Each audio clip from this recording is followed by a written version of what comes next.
Welcome to NCERT 360. இன்றைக்கி இந்த கிளாஸில் கிளாஸ் 11ல் உள்ள செட்ஸ் சாப்டரில் எக்ஸசைஸ் 1.1ஓட ஃபர்ஸ்ட் கொஷின் தான் பார்க்க போகிறோம். கொஷின் ரொம்ப ஈஸி. ஃபர்ஸ்ட் கொஷின் பாருங்கள். The collection of all months of the year beginning with the letter J. அதாவது what is set is the collection of well defined object. So அப்போனா நமக்கு தெரிஞ்சதெல்லாம் நமக்கு தெரியும் அப்படின்னா அதெல்லாம் செட்டுக்குள்ளே வரும். ஸோ அப்போ 12 மந்த்ஸில் வந்து எந்தெந்த மந்த்ஸ் எல்லாம் ஜேல ஸ்டார்ட் ஆகுது? January, so Jan, June, July. So 3ன்றதுனால இதை வந்து நம்ம வந்து ப்ராக்கெட்குள்ளே போட முடியும் இல்லையா? So it is the set. Next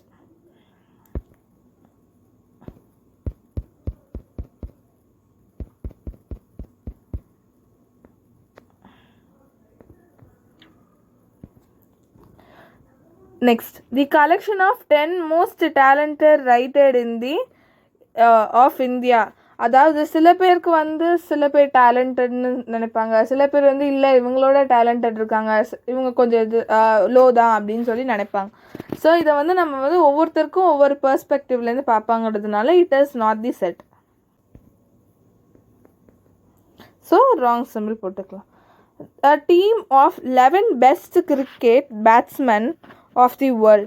அதாவது இதையும் நம்ம வந்து சில எல்லாருமே பெஸ்ட்டுன்னு சொல்ல முடியாது, எல்லாருமே ஒஸ்ட்டுன்னு சொல்ல முடியாது.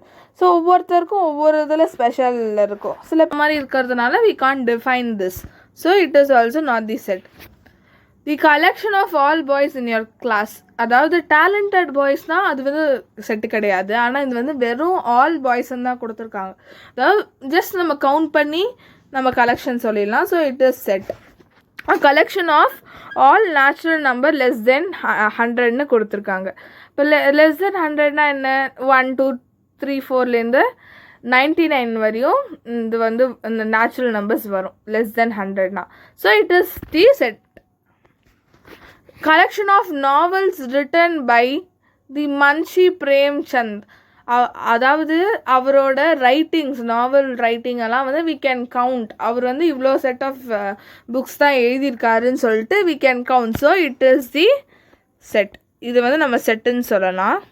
தி கலெக்ஷன் ஆஃப் ஆல் ஈவன் இன்டீஜர்னு சொல்லியிருக்காங்க. ஸோ அப்போனா ஈவன் இன்டீஜர்னால் நம்ம ஈஸியாக வந்து இது பண்ணலாம். So it is the set.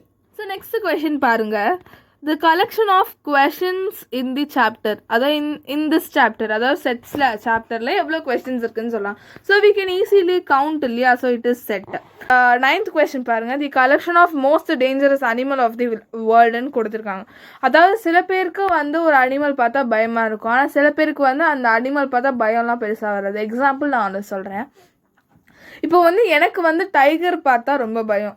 But ஆனால் வந்து ஃபாரினர்ஸ் லைக் தாய்லாண்டில் என்ன பண்ணுவாங்க, டைகரை வந்து பெட் அனிமலாகவே வச்சுப்பாங்க. ஸோ இதுலேருந்து என்ன தெரியுது, ஒவ்வொரு பீப்புளுக்கும் ஒவ்வொரு பெர்ஸ்பெக்டிவ்லேருந்து அனிமல்ஸை பார்ப்பாங்க. So we can't define this. So it is not the set. Thank you all for வாட்சிங்.